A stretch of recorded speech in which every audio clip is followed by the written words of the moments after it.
Karl Kraus, El arte de condenar. Un ensayo de Juan Villoro. Quien tenga algo que decir, que dé un paso adelante y que se calle. Karl Kraus. Karl Kraus es un mito que esconde a un escritor. Su singular manera de ejercer la literatura lo convirtió en una celebridad venerada o execrada. Consciente de ocupar un papel único, escribió: el censo de la población ha arrojado en Viena la cifra de 2.030.834 habitantes, es decir, 2.030833 almas, y yo. Nacido el 28 de abril de 1874, 7 años después de la coronación de Francisco José, en la pequeña ciudad de Jičín, localidad checa que entonces pertenecía al Imperio Austrohúngaro, se trasladó con su familia a Viena, donde se convirtió en excepcional testigo de una sociedad hipócrita, un infierno cubierto de azúcar glass, donde las enfermedades morales eran acalladas por los valses de Johann Strauss.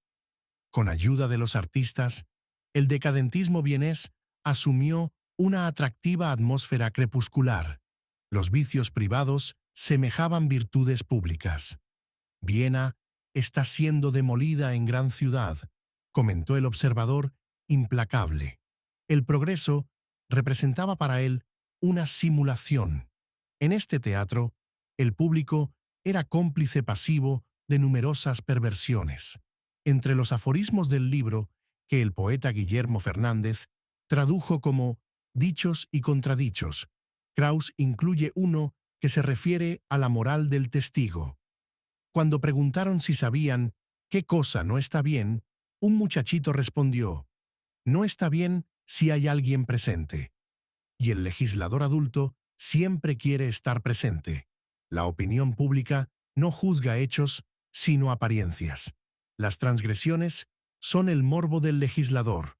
Hijo de un próspero comerciante judío, especializado en el ramo del papel, Kraus pudo independizarse desde muy joven y pagar sus publicaciones. Aunque había colaborado con diversos periódicos, a partir de 1899 creó su propia revista, Die Fackel, La Antorcha. Su resplandor alumbraría los errores de una época caracterizada por la triple alianza de la tinta, la técnica y la sangre. A partir de 1911 escribió todas las colaboraciones de su revista y no apagó el fuego sino hasta 1936, año de su muerte.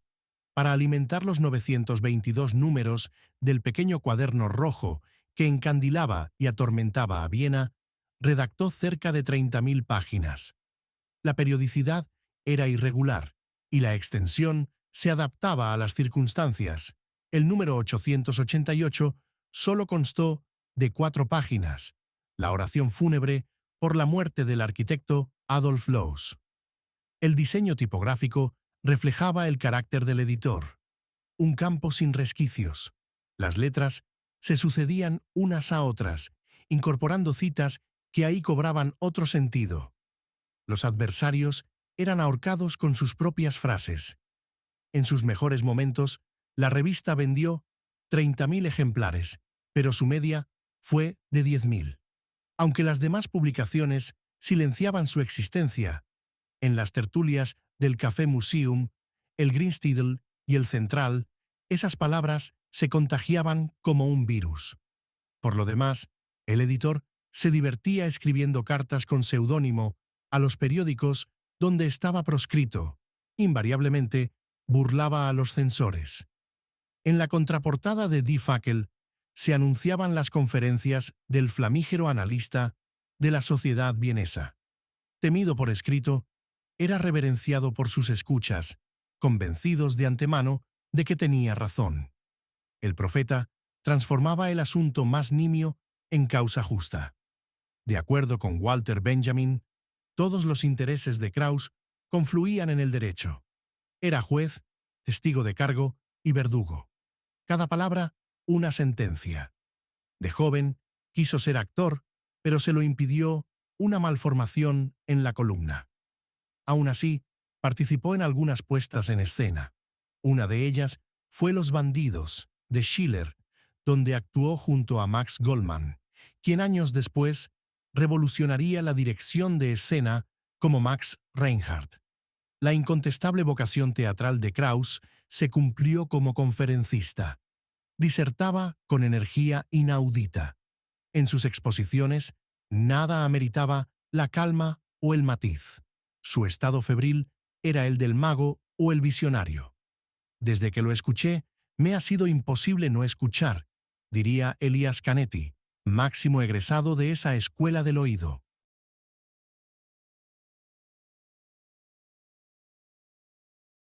En 1986, visité la exposición Vienne, l'Apocalypse Joyeuse, en el centro Georges Pompidou de París. En un pequeño cuarto, un monitor transmitía una conferencia del más célebre disertador vienés. El impacto que producía solo puede ser descrito como monstruoso. Con voz aguda y precisión de entomólogo, Krauss hablaba de una nota en el periódico que no me decía nada. No se tomaba la molestia de crear contexto ni urdir anécdotas que ayudaran a hacer más comprensible la plática. Aquello era una prédica que no admitía dudas ni vacilaciones. La mano se le agitaba con presteza y el pelo con lentitud, en una especie de contrapunto. La precisión con que desplegaba su discurso, cediendo de pronto a imitaciones del acento vienés, hacía pensar que no era el conferenciante, sino la propia lengua la que hablaba. ¿Qué expresaba ese implacable vendaval? Venía por su venganza. Los hombres habían maltratado la esencia que los constituía. Finalmente, el idioma levantaba una demanda. No había nada agradable en esa severa forma de tener razón. La errata, el lugar común periodístico, la magia negra de la opinión, opera con tan incomparable eficacia porque la opinión es un lenguaje razonable, y eso no supone conciencia. El texto de propaganda, la declaración de un político y la metáfora cursi merecían idéntica condena. El tribunal no aceptaba apelación. Sin transición alguna, el juez recitaba a Goethe, Shakespeare, Offenbach o el dramaturgo vienés Nestroy. El contraste de los clásicos, con la bazofia retórica de políticos y periodistas, resultaba aleccionador. Ahí latía, resistente y misteriosa, la lengua viva. Sin embargo, eso no representaba un alivio definitivo. El oyente que asistía a las conferencias, con una mezcla de reverencia y estupor, podía admirar que Shakespeare compareciera en ese tribunal de la lengua, pero se sabía, por debajo del poderío verbal del dramaturgo, traducido por Krauss, que aborrecía las versiones de Stefan George. Aquello era una pedagogía del pánico. Daba miedo no estar a la altura del maestro, pero sobre todo daba miedo la atracción que producía, el deseo de ser su rehén, de seguirlo sin vacilar hasta el abismo. La cultura alemana ha tenido pasión reverencial por el autoritarismo basado en la excelencia. Herbert von Karajan, al frente de la Filarmónica de Berlín. Franz Beckenbauer en la selección alemana. En esa lista de genios inflexibles, el autor de Pro Domo et Mundo ocupa un lugar eminente. Nunca esperó que nadie lo defendiera y no necesitaba discípulos. Demolía en soledad con la sonora contundencia de su nombre. 2 golpes de mazo en el tribunal. Karl Kraus. Incluso en la película desgastada por el tiempo que vi en la exposición de París, comunicaba la ambivalente fascinación del profeta que esclaviza a sus seguidores. Krauss no admite réplicas, objeciones, graduaciones. Resume toda su vida en su furor, escribe Claudio Magris. La opinión es certera, pero omite algo decisivo: la seducción que puede producir ese furor, la placentera incomodidad de estar ante un pánico elegido. Nadie ha descrito mejor que Canetti lo que significaba oír a Krauss. En la conciencia de las palabras recuerda: aquella ley ardía. irradiaba, quemaba y destruía. Cada sentencia se cumplía en el acto. Una vez pronunciada, era irrevocable. Todos nosotros asistíamos a la ejecución, lo que creaba entre los asistentes una especie de expectativa violenta. No era tanto el pronunciamiento del fallo como la ejecución inmediata. Nadie ha tenido la capacidad de Krauss para leer lo que odiaba. Su mayor enemiga era la prensa. El periodismo no está en condiciones de medirse con ninguna catástrofe, pues está íntimamente emparentado con todas, comentó en la tercera noche de Walpurgis.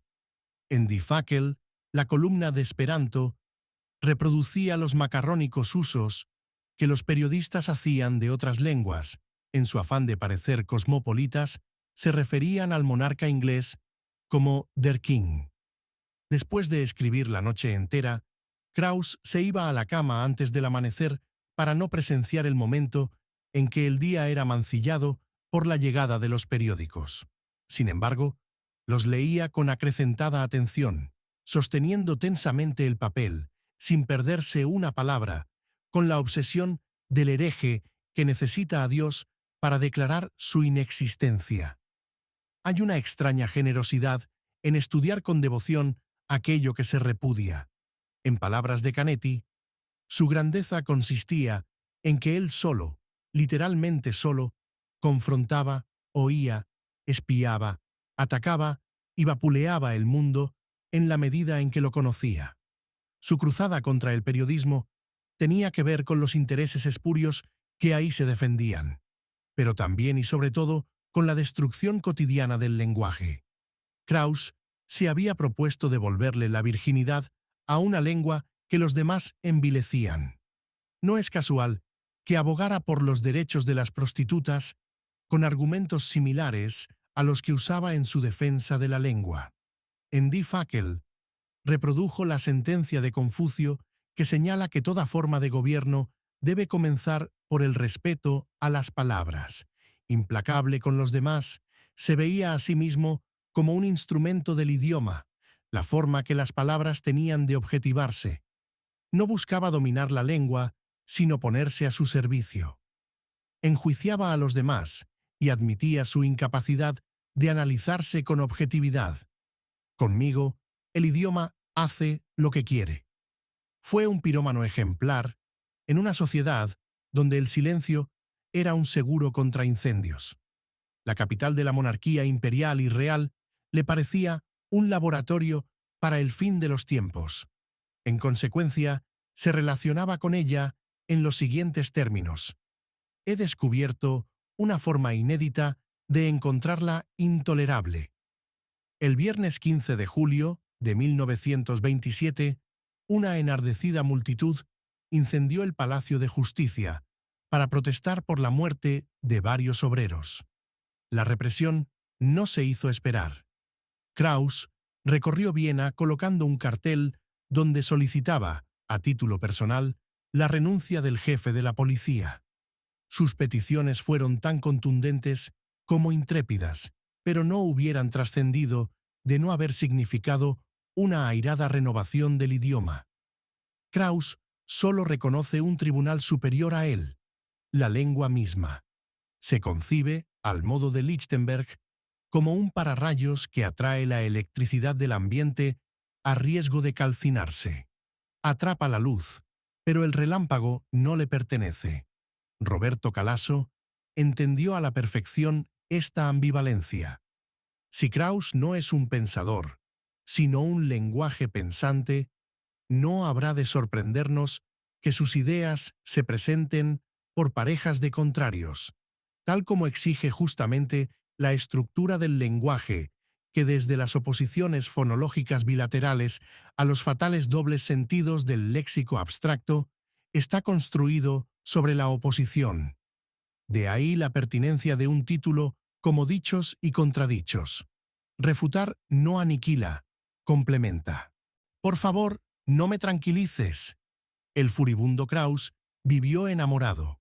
Su mejor intérprete mexicano, José María Pérez Gay, describe en su ensayo La pluma y la espada la importancia que para el escritor austríaco tuvieron dos mujeres, la actriz Annie Kalmar y la aristócrata Sidonie Naderny von Borutin. Misántropo ejemplar, Krauss parecía condenado a llevar una existencia solitaria, consagrada al narcisismo de la mente.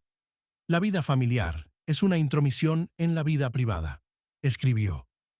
Durante años se desconoció su vida secreta, es decir, emocional. No fue sino hasta 1974 que se editaron las cartas a Sidi. De él se conocía un primer romance, mucho más breve. En 1899, el satirista asistió a una representación de Annie Kalmar y escribió una reseña elogiosa, aprovechando la ocasión para despreciar a quienes no reconocían el talento de la actriz por concentrarse en su belleza. Annie, de 22 años, le escribió una nota en la que agradecía haber sido comprendida al fin.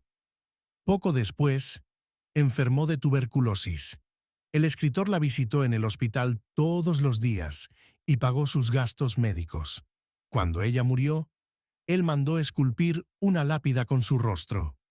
En su testamento, dado a conocer 40 años después, dejó previsto el cuidado de la tumba de la actriz.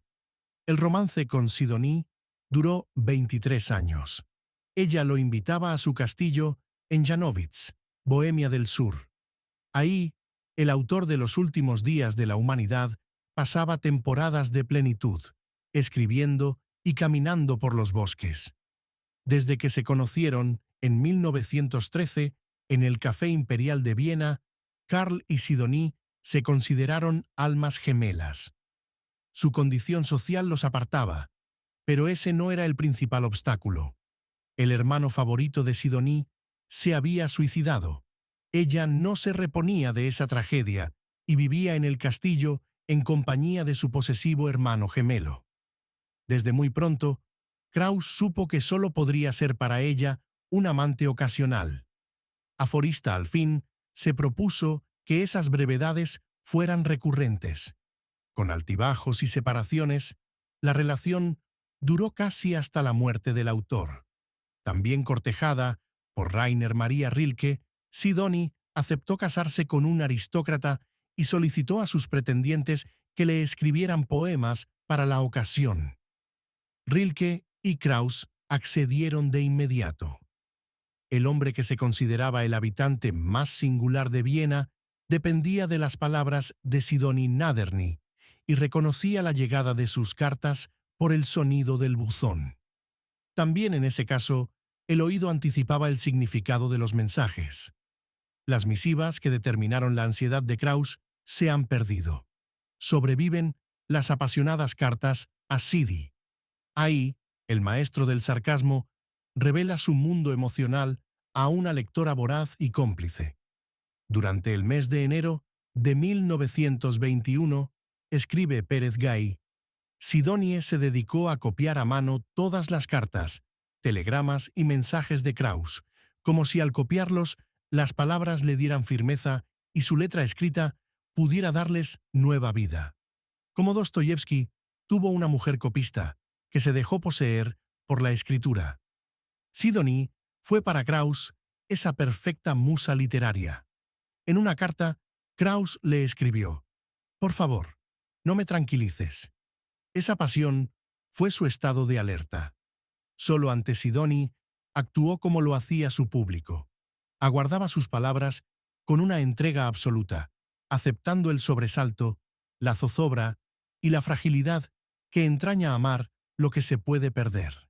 Los procesos del señor K. Krauss es ajeno a un sistema, pero no a un método de pensamiento. Enraizándome en lo que odio, me crezco sobre estos tiempos, escribió en un poema. ¿Qué tan apartado estaba de su época? Benjamin señala que la sátira es siempre una expresión regional. Se necesita un referente preciso para comprenderla. Krauss estuvo más cerca de su circunstancia de lo que pretendía. Por eso Brecht pudo decir de él: cuando la época alzó una mano contra sí misma, esa mano era la suya. Entre sus muchas causas, El editor de Die Fackel arremetió contra el sionismo y polemizó con Theodor Herzl, proselitista del retorno a Palestina. En su opinión, la comunidad judía, de la que él procedía, necesitaba asimilarse a la cultura europea. En 1911 se convirtió al catolicismo, con Arnold Schönberg como padrino. Sin embargo, durante la Primera Guerra Mundial, se decepcionó del cobarde papel de la Iglesia y se alejó de la religión. Otra de sus batallas, de largo aliento, fue el psicoanálisis. Aunque en un principio mantuvo una respetuosa relación con Sigmund Freud, acabó despreciando la exploración del inconsciente y concibió el más célebre aforismo contra la terapia. El psicoanálisis es la enfermedad que pretende ser su propia cura. El arte decorativo también mereció su desprecio. Se alió con el arquitecto Adolf Loos para combatir los gustos ornamentales de la burguesía vienesa, tan empalagosos como el pastel Sacher y tan revueltos como el café Melange. Krauss repudiaba la literatura efectista, que repite fórmulas y busca las fibras sensibles del lector. Solo es artista alguien capaz de convertir una solución en un misterio, escribió. Por otra parte, la lengua meramente utilitaria no solo le parecía pobre, sino ininteligible. No hay nada más incomprensible que los discursos de las personas que solo emplean el lenguaje para darse a entender. Condenaba el maltrato del idioma, pero se rendía al idioma mismo. Mientras más de cerca ves una palabra, más lejos te devuelve la mirada. Benjamin llama a esta actitud amor platónico por el lenguaje. En su papel de comisario lingüístico, Krauss mostró un talante conservador. Goethe y Shakespeare eran sus tablas de la ley, y solía recordar que en chino la expresión leer los clásicos es la misma que rezar una oración. Su otro polo de interés era la resurrección vitalista de la lengua, Nestroy, Altenberg, Wedekind. En medio no aceptaba nada. Su capacidad de descubrir y compartir asombros era muy inferior a su talento para condenar. Desde muy joven, definió sus preferencias.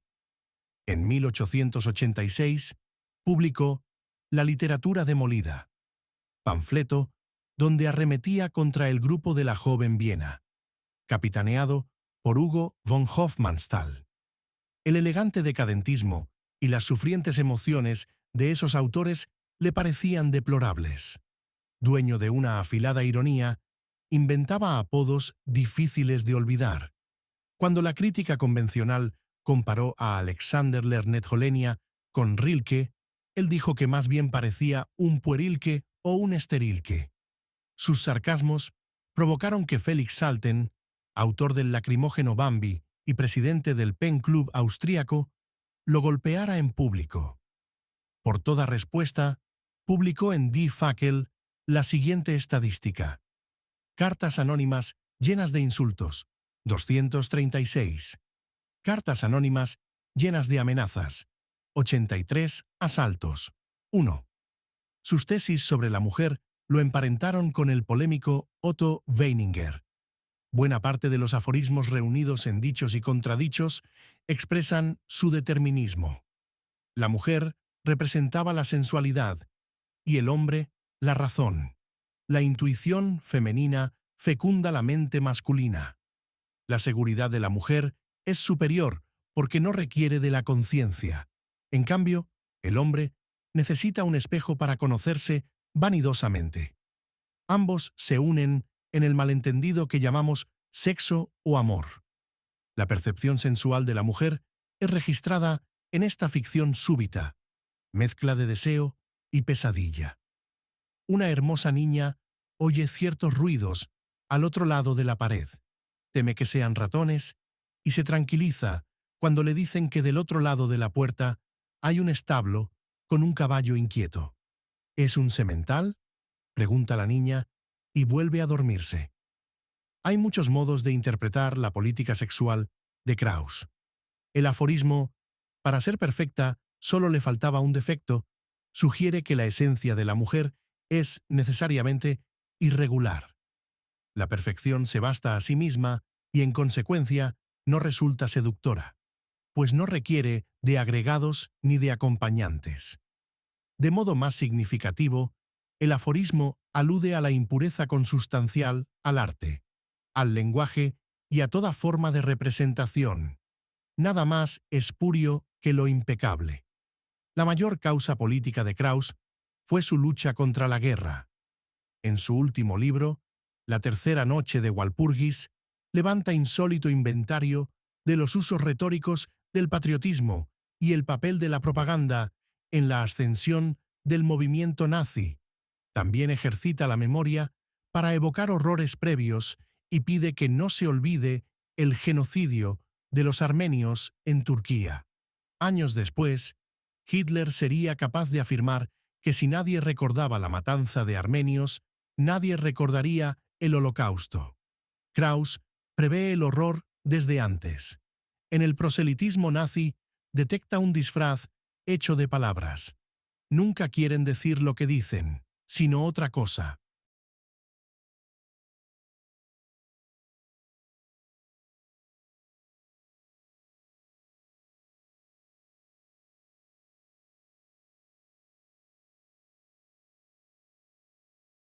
Durante la Primera Guerra Mundial, ya había descrito la forma en que Europa era arrasada para convertir la matanza en una nueva opción de mercado. Genio de las paradojas, Krauss puso su furia al servicio del pacifismo. Su campaña en pro de la paz también incluyó la esfera privada. De acuerdo con Robert Shew, Krauss fue el primer defensor periodístico de los derechos del sistema nervioso. El ruido, las artimañas cotidianas y los embustes que neurotizan merecen ser castigados. Sus textos integran un abultado expediente sobre la desaparición de la privacidad. Obsesionado por la congruencia intelectual, entendió las obras de sus contemporáneos como una prolongación de su biografía. Podía juzgar a Homero exclusivamente a partir de su legado, pero se resistía a hacer lo mismo con sus pares. Admiró a Gerhard Hauptmann hasta que su silencio ante la guerra le pareció cómplice de la barbarie. La integridad exigía correspondencia entre la vida y la obra. Por ello, sus ataques eran estrictamente personales. No hay que juzgar a los hombres por sus ideas, sino por aquello en lo que sus ideas los convierten, escribió Lichtenberg, su admirado maestro. Sin adentrarse mucho en el tema, Claudio Magris se ha referido al talante reaccionario de Krauss en varios de sus libros: El mito habsbúrgico en la literatura austriaca moderna, El anillo de Clarisse, Ítaca y más allá. Es cierto que el intolerante editor de Die Fackel fue poco receptivo a las novedades, tan abundantes en la Viena de la época, pero también influyó en consumados renovadores. El arquitecto Adolf Loos, el filósofo Ludwig Wittgenstein, el compositor Arnold Schoenberg, el pintor Oskar Kokoschka. Cuando Schoenberg le envía su tratado de armonía, escribe en la dedicatoria: «He aprendido de usted, quizá más de lo que uno debiera aprender, para conservar su independencia». El racionalista Loos va aún más lejos. Algún día, la humanidad deberá su vida a Karl Kraus. Siempre único, el satirista apreció la cultura popular que se apartaba del gusto establecido y las civilizaciones lejanas que lo complacían por su extrañeza. Sus continuas referencias a China se basan en conocimientos básicos. No es un experto en el tema ni desea serlo. Lo valora por desconocido e inaccesible. China es, en realidad, una especie de horizonte secreto para Krauss, advierte Calasso. Admiraba esa cultura a una distancia propicia para ajustarla a sus ideas. Krauss preconiza un canon inmodificable y solo respeta la otredad que puede modificar a satisfacción. Curiosamente, el resultado de estos prejuicios no es conservador. Más certero que Magris, Benjamin observa: tuvo una teoría reaccionaria y una práctica revolucionaria. El lenguaje kraussiano avanza en bloques. Su expresión decisiva es el aforismo, inagotable variante del enigma. Un aforismo no coincide nunca con la verdad. Es una media verdad o una verdad y media. En sus textos extensos no recurre a una estructura de conjunto ni al sentido de la consecuencia. No hay episodios, planteamientos ni desenlaces. Sus sentencias pueden interrumpirse de golpe o continuar sin tregua. A propósito de su método de trabajo, señaló que asociaba un concepto con otro hasta quedar exhausto. Hay algo chamánico en el procedimiento. Su antiexorcismo produce apariciones en la página.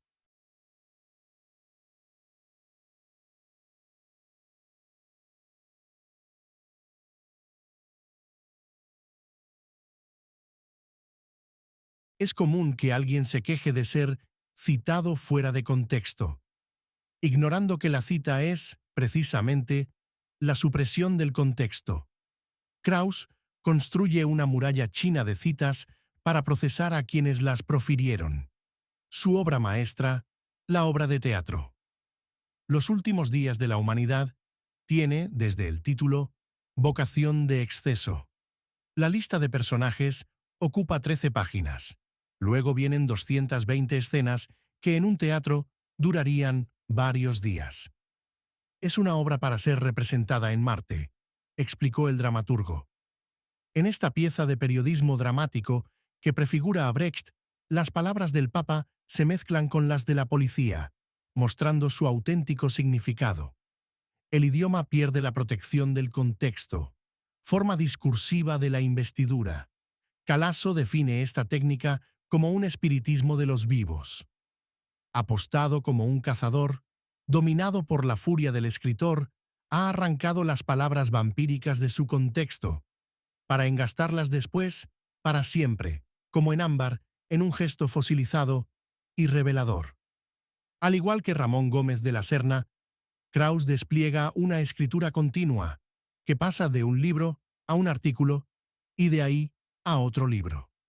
Cada trozo es admirable, y el fragmento siempre supera al todo. Armados como una sucesión de aforismos y sentencias, sus textos llegan de inmediato al clímax y mantienen la misma intensidad. Obviamente, su lectura de corrido puede ser agotadora. En Dichos y Contradichos, 1909, y Prodomo et Mundo, 1912, el lector no debe leer un todo para entresacar sus frases preferidas. Krauss ha tenido la cortesía de hacerlo previamente. Maestro del cálculo, solo entrega lo que merece ser subrayado. Con lúcido cinismo, muestra su relación de amor-odio con Viena y las mujeres, y su pasión inquebrantable por el lenguaje y las revelaciones incómodas. La verdad es como un criado torpe que rompe platos mientras limpia. El hombre que se desmarcaba del censo de Viena murió en 1936. Die Fackel estaba en bancarrota, y la mayoría de sus seguidores se habían cansado del tiránico maestro. Poco después, el horror de la guerra resaltaría la importancia de sus anticipaciones. El autor de los últimos días de la humanidad había visto las ruinas antes de los estallidos. Krauss diseñó un sistema de alarma ante la estupidez y vio con satisfacción el incendio de la costumbre. ¿Qué rescató del fuego en Die Fackel? El peligro de la palabra es el placer del pensamiento. La inteligencia puede apagarse al ser seducida. Ernst Krenek visitó al oráculo en un momento en que se debatía respecto a una coma. Sé que puede parecer banal preocuparse por una coma cuando se incendia la casa, pero es algo más importante de lo que parece. Por esos días, los japoneses habían bombardeado Shanghái. Si las comas hubieran estado en su sitio, nunca se habría llegado a esa destrucción, agregó el maestro. Uno de los mejores homenajes que recibió provino de Werner Litbarski, lector obsesivo de Die Fackel. Krauss se preciaba de que su revista era la única que no contenía erratas. Litbarski Lo leyó con lealtad punitiva hasta que encontró un gazapo. Para celebrar su hallazgo, abrió una botella de champaña. Ningún festejo mejor para Karl Kraus, el crítico convencido de que todo descansa en el lenguaje. Los incendios son fecundos siempre y cuando no acaben con la justificación de la existencia humana. El arte de decir, el arte de contradecir.